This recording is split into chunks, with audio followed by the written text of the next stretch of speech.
Bom, pessoal, iremos aqui gravar, né, nossa aula sobre emergências cerebrovasculares. Como eu expliquei para vocês, a gente subdividiu, né, as emergências por categorias. Então, concluímos as emergências clínicas, né, as emergências cardiovasculares ficaram por conta de seminários, né, e aí a gente vai falar sobre as emergências cerebrovasculares. Então, epidemiologicamente, né, as doenças cerebrovasculares ou os acidentes vasculares cerebrais, né, mais conhecidos aí popularmente como derrames, são frequentemente atendidas nas nossas unidades de emergência, né, sobretudo aqui no interior. Né? Então, a gente tem que as doenças cerebrovasculares no Brasil, ela representa a primeira causa de morte, segundo as estatísticas do SUS, né? No mundo ocidental, elas correspondem à terceira causa de morte, e é uma maior determinante de invalidez, né? Como sequela aí, e a segunda doença causadora de demência.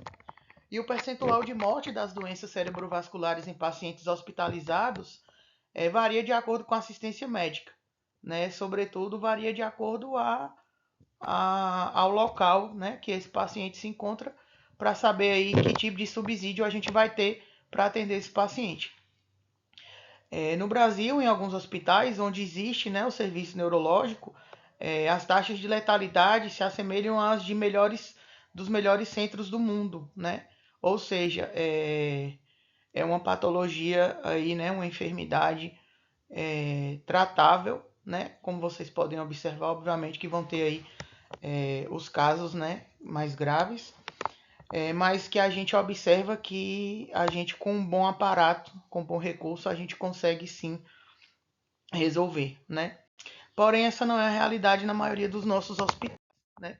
O percentual de morte em pacientes hospitalizados, como eu disse, vai variar de acordo à assistência médica, né? A gente projeta aí que em 2030 a gente ainda vai encontrar como a doença cerebrovascular ainda como uma das 4 principais causas, né, de morte no país. Estima-se que 50 milhões de sobreviventes de acidentes vasculares cerebrais no mundo estejam lidando diariamente com os déficits significativos, sejam físicos, cognitivos ou emocionais, né, que são as sequelas. Então, o AVC, né, o acidente vascular cerebral, é uma condição clínica com a qual o emergencista frequentemente se depara na unidade de atendimento.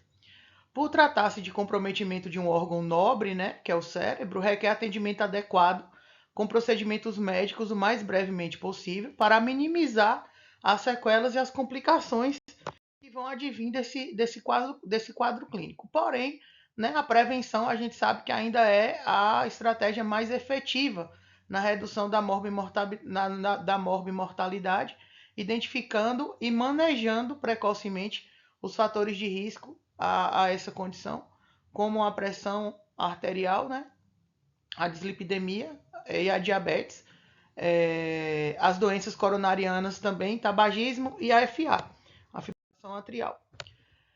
Aí a gente tem o AIT, né, o acidente isquêmico transitório.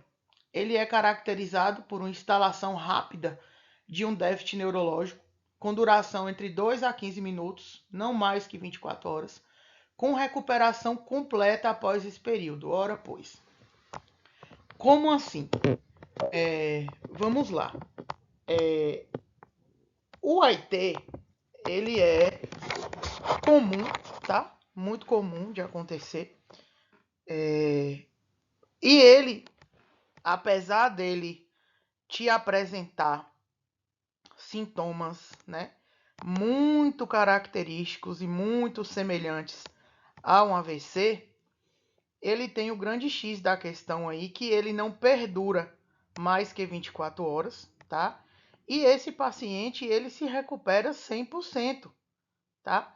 Então, esse paciente que apresenta o AIT, por mais que ele tenha aí desvio de comissura labial, hemiparesia, parestesia a um dos lados, esse paciente ele vai se recuperar 100%, tá? No AVC, o quadro clínico ele vai persistir por um período maior de tempo. Na maioria das vezes, ocorre algum tipo de sequela neurológica. Isso é regra? Não, não é regra, né? Existem sim os pacientes que são acometidos pelos AVCs e que não apresentam nenhum tipo de sequela, tá? Que foram de fato acometidos por AVCs e não AITs. Como que eu vou diferenciar isso aí?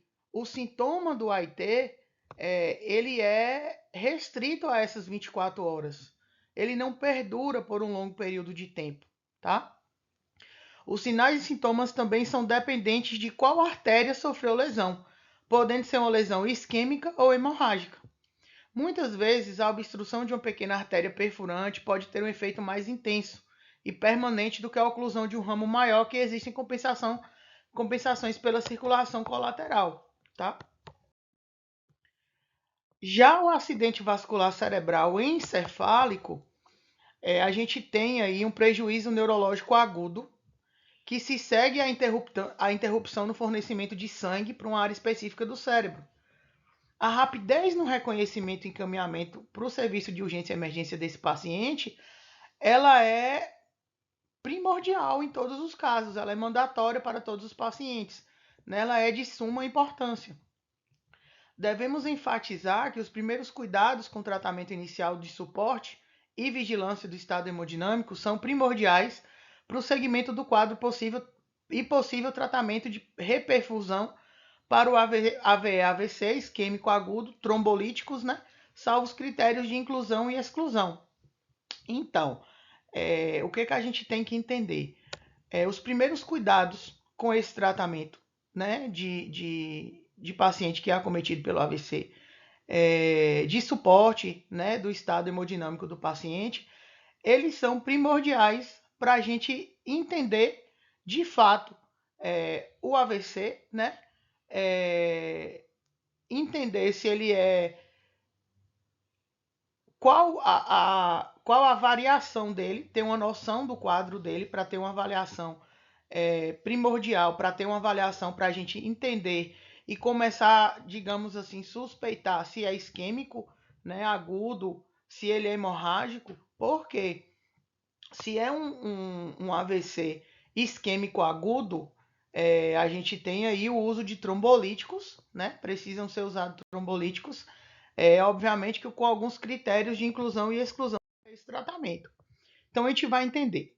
O sistema nervoso central, ele fica localizado dentro do nosso esqueleto axial, né? Na nossa cavidade craniana, no nosso canal vertebral. O encéfalo, ele é a parte do sistema nervoso central que está situado dentro do nosso crânio neural. Então, no nosso encéfalo, a gente tem o cérebro, o cerebelo e o tronco cefálico. Nosso sistema nervoso ele é responsável pelo ajustamento do organismo ao ambiente. Sua função é perceber e identificar as condições ambientais externas, bem como as condições reinantes dentro do próprio corpo, e elaborar respostas que adaptem a essas condições. Ora, pois, nosso sistema nervoso, né, ele é responsável por entender tudo o que está se passando do ambiente externo e do ambiente externo e por responsável por toda a forma como reagimos, né, a essas situações que eles identificam. Aqui é a subdivisão, que a gente tem o nosso sistema nervoso central, a gente tem o encéfalo no crânio e a medula espial no canal vertebral, e no crânio a gente tem o cérebro, o tronco encefálico e o cerebelo. O nosso cérebro, a gente tem lá dentro, né, o telencéfalo e o diencéfalo. O tronco encefálico, a gente tem o mesencéfalo, a ponte e o bulbo. Aqui a nossa imagenzinha, né, do que eu acabei de falar, as subdivisões do nosso sistema nervoso central. A gente tem a classificação do AVE ou AVC isquêmico, né? Por que vocês vão observar que toda aula ela está assim?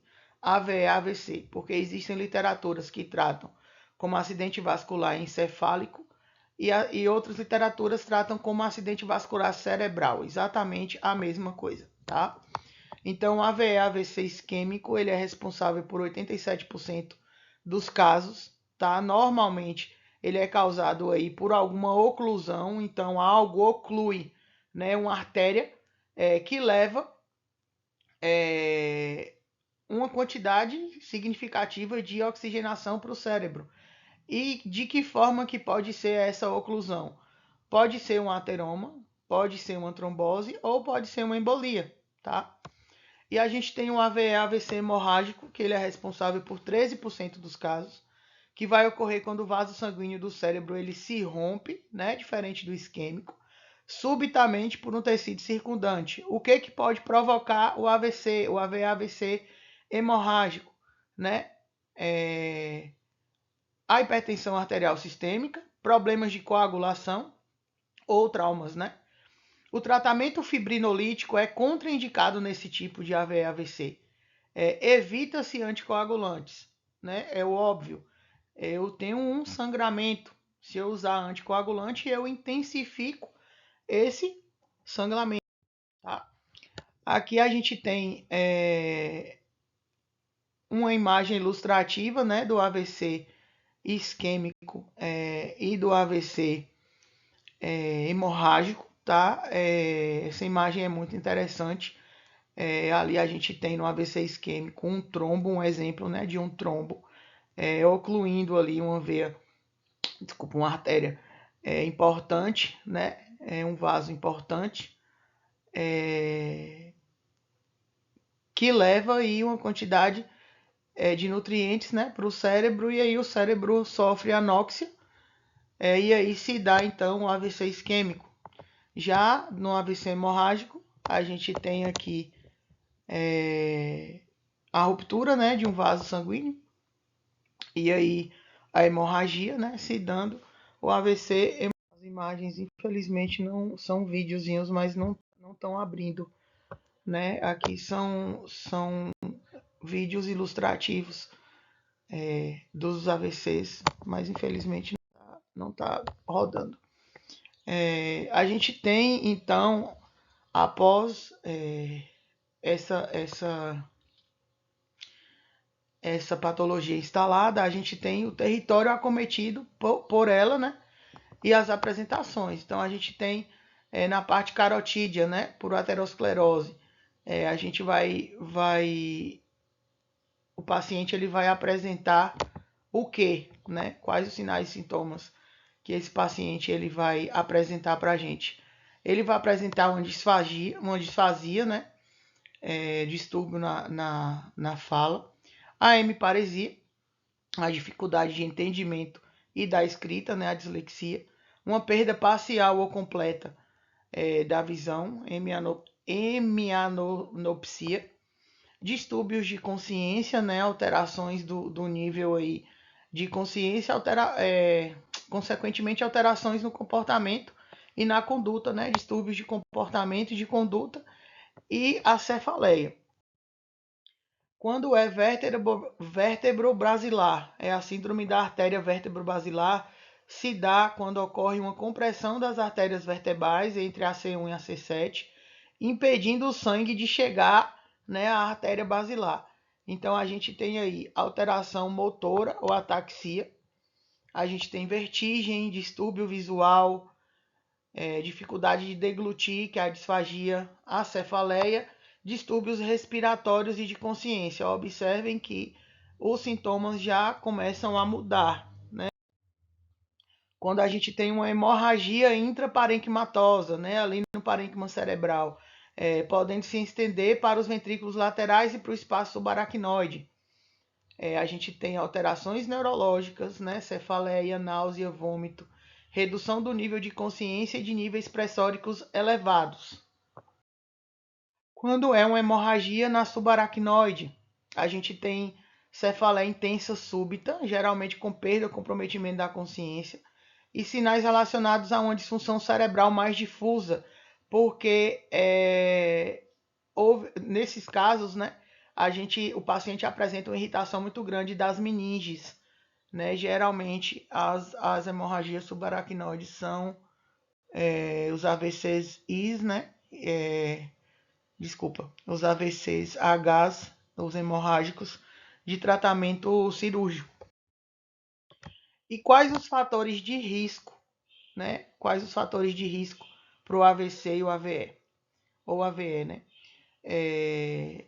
O AIT, ou seja, o paciente que ele apresenta um acidente isquêmico transitório, ele está ali lhe avisando, né, que tem alguma coisa errada e que possa ser que ele apresente futuramente, de fato, né, o AVC-AVE. É a dislipidemia, né, o colesterol elevado, o tabagismo e o alcoolismo, né, o consumo de álcool e drogas, diabetes, doenças cardíacas, o estresse, a hipertensão arterial, o histórico familiar, a obesidade, sedentarismo, né, e o tabagismo também. Quando a gente encontrar, né, um paciente que ele é suspeita de AVCI ou AVCH, o que é importante? Identificar sinais e sintomas, né, desse possível AVC, realizar avaliação pré-hospitalar, estabelecer a hora de início dos sintomas, paciente visto normal pela última vez, para a gente ter uma noção da hora que da quantidade de tempo que esses sintomas eles vão perdurar, né? É muito importante encaminhar o paciente via vaga zero para o serviço de emergência mais próximo, né? Preferencialmente, obviamente, com o serviço de neurocirurgia e neurologia e neurocirurgia, né? Porque a depender do caso, esse paciente vai precisar ser abordado, né? É a nossa realidade aqui? Não. Né? A gente não tem um serviço de neurocirurgia. Neurologia é um serviço que a gente só dispõe a âmbito particular, né? A gente não tem no nosso SUS serviço neurológico ainda. Aí esse paciente vai precisar de suporte terapêutico, né? E aí a gente entra lá na via aérea, na respiração, na circulação. Vamos ofertar O2 se o paciente estiver saturando menor ou igual a 92%. Solicitar a glicemia capilar. Avaliar os sinais vitais, incluindo, né, a oximetria de pulso e a temperatura axilar. Rodar um eletrocardiograma, obter o acesso endovenoso, né? 2 acessos calibrosos, controlar a pressão para que ela se mantenha aí menor que 18 por 11, desculpe, né? 185 por 110 milímetros de mercúrio. A gente tem que se atentar muito para essa questão da pressão arterial, porque a gente vive em uma comunidade que entende que um pico hipertensivo ou uma crise hipertensiva, ela tem que ser resolvida de imediato, né? A medicação tem que agir e a pressão arriar, digamos assim. E não é o objetivo do controle de nível pressórico, né? A gente viu aí na aula anterior de crise hipertensiva que a gente tem inclusive uma porcentagem que a gente pode estar baixando quando o paciente, além da pressão, ou apresenta pressão alta advindo de uma lesão de órgão-alvo. Então a gente precisa ter cuidado com isso. A glicemia capilar, né? Se o paciente estiver hipoglicêmico, realizar a administração de glicose. Se tiver hiperglicêmico, administrar a insulina, né, subcutânea, conforme o protocolo. A gente tem que tomar muito cuidado para a gente evitar essa hipoglicemia, porque o paciente já avesesado, se ele entra no quadro hipoglicêmico, ele evolui para o coma muito fácil e aí pode evoluir para outras patologias também, como a própria parada, tá? O eletro, nenhuma arritmia específica do quadro, faltou o A ali, pessoal. Nenhuma arritmia ela é específica do quadro de AVC, AVE, tá? Mas o eletro, ele pode identificar evidência de algum IAM ou de alguma arritmia recente, como FA, que pode ser a causa de um AVC embolítico. Então, se o paciente então justifica-se por isso, né, o eletrocardiograma em pacientes que apresentam o AVC-AVE. Se o paciente ele tiver hemodinamicamente estável, a maioria dessas arritmias são necessárias não necessitará de tratamento, porque a gente vai avaliar o quadro geral, o quadro todo do paciente. Esse paciente ele pode ter uma arritmia que não é decorrente desse quadro AVCizado dele no momento, né, por ele estar hemodinamicamente estável. Se ele apresentar uma arritmia dentro desse quadro, né, no pós-quadro imediato aí do AVC-AVE, ela sim não vai estar hemodinamicamente estável e é pacífica sim do tratamento. E aí, como que a gente identifica, né, através dos sinais, um possível AVC-AVE? O paciente ele apresenta uma fraqueza súbita, o entorpecimento da face, braço, perna, especialmente um dos lados do corpo. O paciente ele relata que a face está esquentando, está ficando quente, né? E aí é um dos sinais de identificar esse possível AVC-AVE. Apresenta também uma confusão súbita, então se esse paciente estiver com alguém próximo, né, para poder identificar esse AVC ou AVE, essa parte da confusão súbita por ter algum familiar próximo é bem tranquila, assim, de você, tranquila no sentido de mais fácil de você conseguir identificar, né?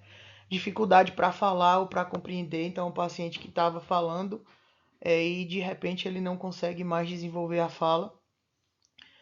Pode acontecer também, não é comum, mas a dificuldade súbita para enxergar com um dos olhos ou com ambos os olhos, a dificuldade súbita para caminhar, tontura ou perda do equilíbrio ou da coordenação, uma cefaleia intensa e súbita sem causa conhecida.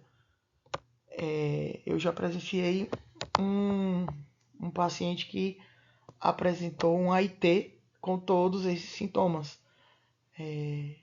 Exatamente dessa forma, dificuldade de deambular, não estou enxergando, não consigo, começou a falar, depois não conseguia, né? Confusão, fraqueza, então quando se tem uma pessoa próxima ou uma pessoa próxima que entende, né, é bem mais rápido o diagnóstico ou a suspeita de diagnóstico. A escala pré-hospitalar de Cincinnati para o AVC e o AVE. O que é isso? Né, a gente tem uma escala pré-hospitalar de acidente vascular, que é a de Cincinnati. Ela é uma escala de avaliação médica que ela é utilizada para diagnosticar a presença de um AVE ou AVC, né? E a taxa de acerto dessa escala ela é de 72%. Ela é uma escala bem simples, né? Você vai pedir o paciente para mostrar os dentes, vai pedir o paciente para fechar os olhos e estender os braços por 10 segundos e vai pedir o paciente para repetir uma frase. E aí você vai observar sinais de anormalidades. Por exemplo, quando você pede ele para mostrar os dentes, você vai observar que você só consegue ver, né, os dentes de um lado do rosto. Então significa que esse paciente ele pode estar apresentando aí um desvio de comissura labial. Ao pedir para levantar os membros, ele só vai conseguir levantar um dos membros, né? Ao pedir para repetir a frase, você vai ver que o paciente ou ele repete de forma incorreta ou ele nem consegue repetir. Então, se um desses três sinais estiver anormal, a probabilidade do AVC-AVE é de 72%. A presença de um achado na escala de Cincinnati tem uma sensibilidade de 59% e uma especificidade de 89% quando calculada por profissionais capacitados. Então, a alteração de um dos itens da escala, não necessariamente todos os itens, mas a variação de apenas um dos itens já é aí sugestivo para AVC-AVE. A gente tem também a escala de Hunt-IS. Ela foi criada, né, para avaliar as hemorragias subaracnoides, também chamada de HSA. Geralmente ela apresenta como cefaleia, síncope, perda dos movimentos da visão e rigidez no, como eu falei. E aí a gente tem os graus, né, 1, 2, 3, 4 e 5. No grau 1, o paciente ele apresenta cefaleia leve, ele é mais assintomático, né? Tem uma leve rigidez nucal. No grau 2, cefaleia moderada e severa, rigidez nucal, mas ele ainda não apresenta nenhum tipo de déficit neurológico, apenas, né, a paresia do nervo central. No grau 3, o paciente já apresenta confusão, sonolência, déficit neurológico focal de forma leve. No grau 4, torpor, hemiparesia moderada a severa. No grau 5, o paciente já apresenta coma e a posição, né, a postura de descerebração. Tá errado aí, no lugar desse R é um C. Já apresenta aí a postura de descerebração. E aí a gente tem o que é descerebração e o que é decorticação. A descerebração ela é uma condição patológica resultante de quadros de trauma, tumores ou hemorragias que acometem áreas cerebrais acima da região localizada entre o colículo superior e o inferior do tronco cefálico, de modo a eliminar influências do córtex sobre os tratos motores.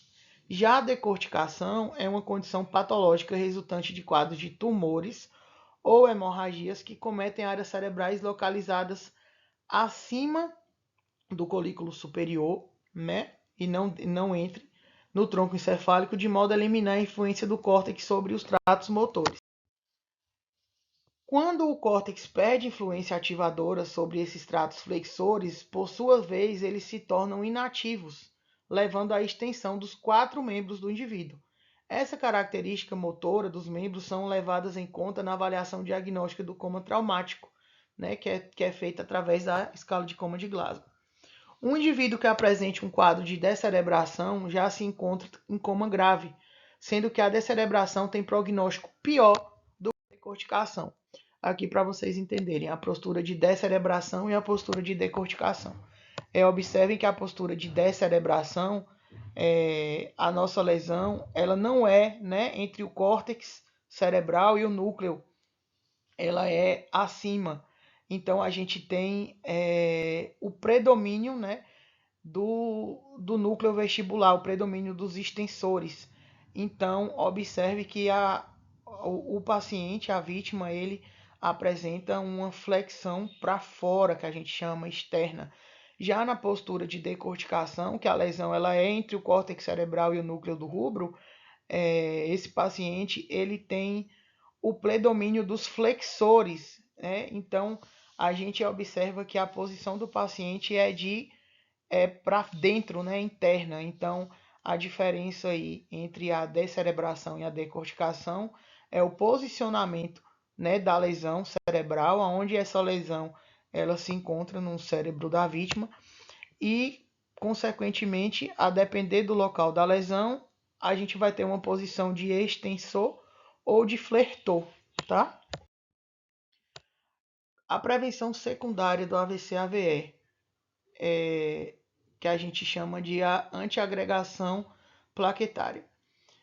Os AVCs isquêmicos, tá? Ou AITs não cardioembólicos, né? A gente vai utilizar o AS aí 100 a 300 mg dia ou clopidogrel 75 mg dia, se houver intolerância ao AS ou recorrência do AVC com fatores de risco controlados. Para a hipertensão, a gente vai iniciar tratamento pós-fase aguda, né? Pressão alva a ser atingida, 120 por 80 milímetros de mercúrio. A primeira escolha é um diurético ou a combinação de diurético e o inibidor da enzima conversora, a angiotensina, que a gente chama de ECA, né? Na diabetes, a gente vai ter um controle rigoroso da pressão rigoroso de pressão arterial com a ECA, enzima conversora de angiotensina, ou com bloqueadores de receptor de angiotensina. E aí, nos lipídios, a gente vai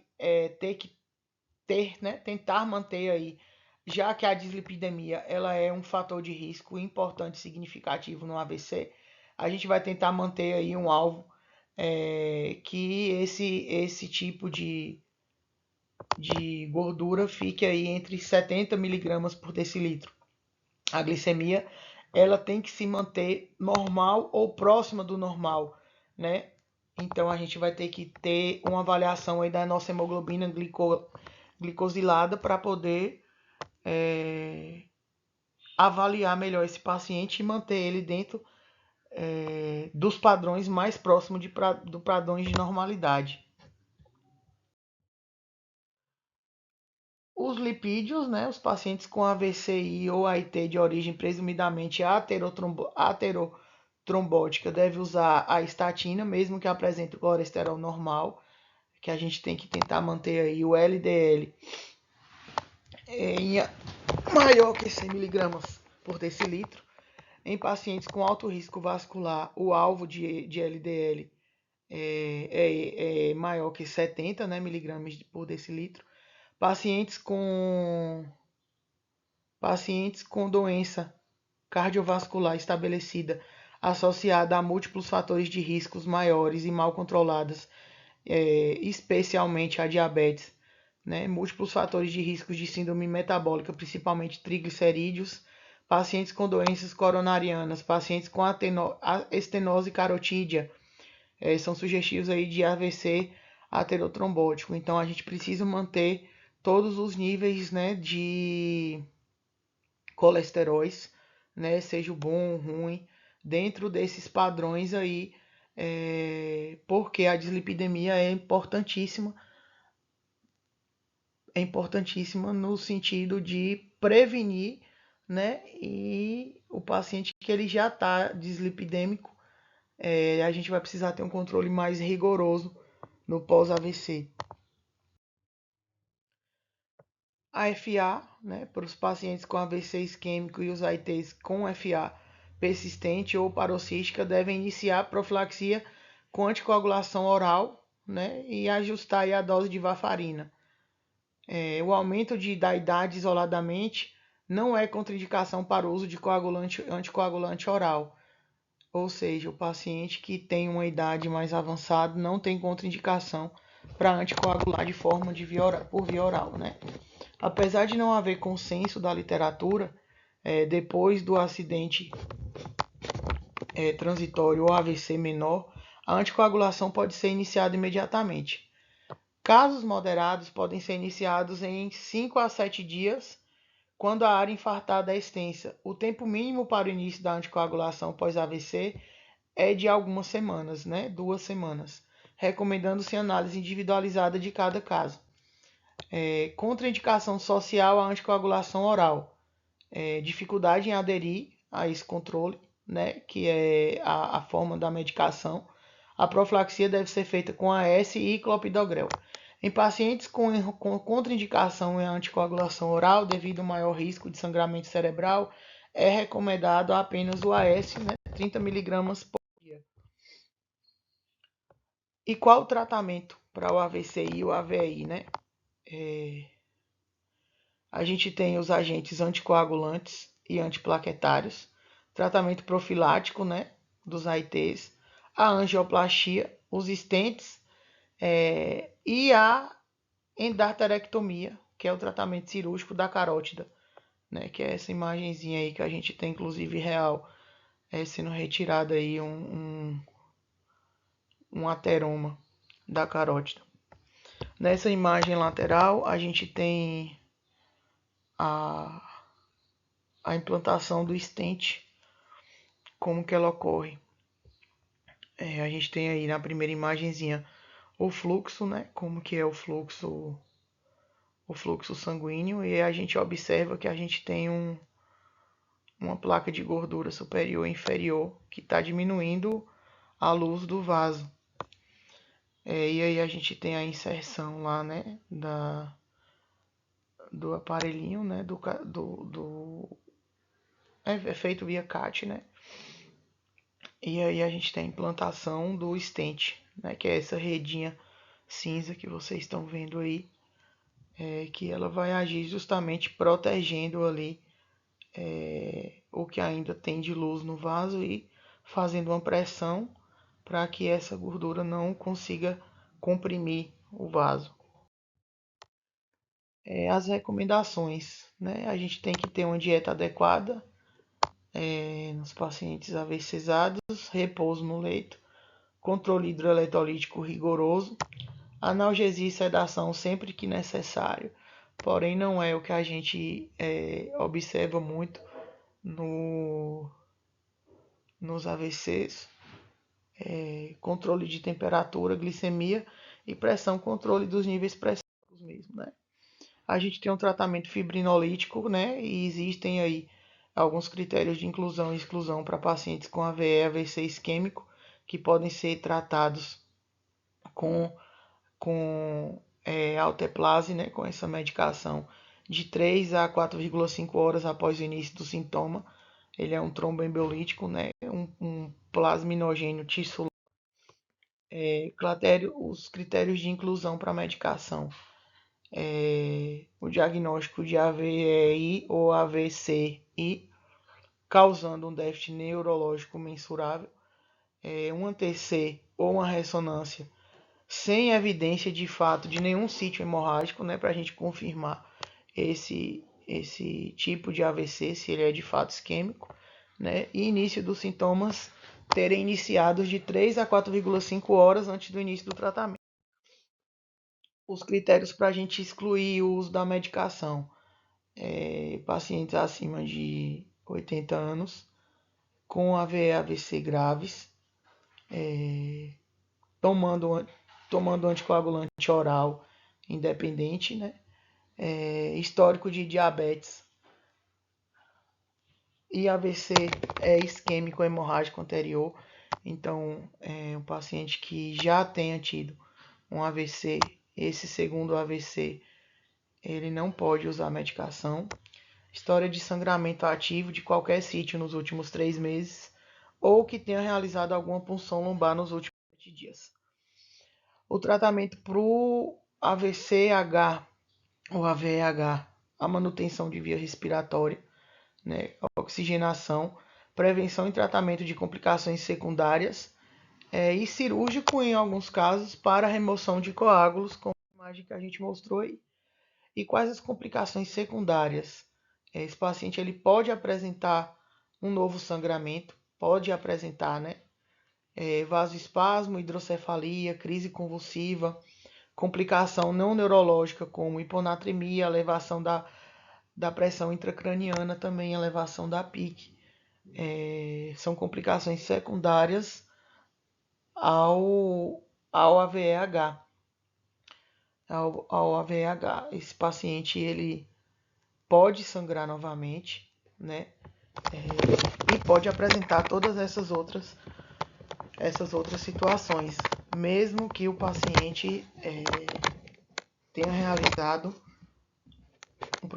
tenha sido realizado um tratamento cirúrgico, não só tratamento medicamentoso, mas ele pode também apresentar todas essas alterações. E aí a gente entra no processo de reabilitação, né? Que vão envolver aí 6 parâmetros principais: prevenção, reconhecimento e gestão dessas complicações e comorbidades, terapia para o máximo de independência. Então o paciente ele vai ser trabalhado aí com ele a independência para atividade de vida diária, né? Alterar ali também o nome comorbidades. Facilitar ao máximo a capacidade do indivíduo e da família de lidar com a situação e se adaptar, porque pode ser que o paciente demore demais de reabilitar, ou possa ser que algumas funções, né, dele não sejam de fato reabilitadas. Prevenção no déficit secundário através da promoção da reintegração social, incluindo o acompanhamento desse paciente, né, à sua casa, ao seu domicílio, à sua família. E as atividades recreacionais e vocacionais, né, que eles já realizavam antes de acontecer o AVC. Reforço da qualidade de vida, tendo em conta o déficit residual. Então, o paciente que apresente sequela aí para sempre, né, a gente vai ter que trabalhar também como melhorar a qualidade de vida dele. Prevenção de um segundo AVC ou de outros eventos vasculares, como o infarto, né, que ocorre mais frequente nessa população. A gente tem um número grande de pacientes que apresentam IAM que eles possuíam já passaram, né, pelo quadro de AVC. E é isso, pessoal. Muito obrigada. Espero que vocês tenham gostado da aula e até a próxima.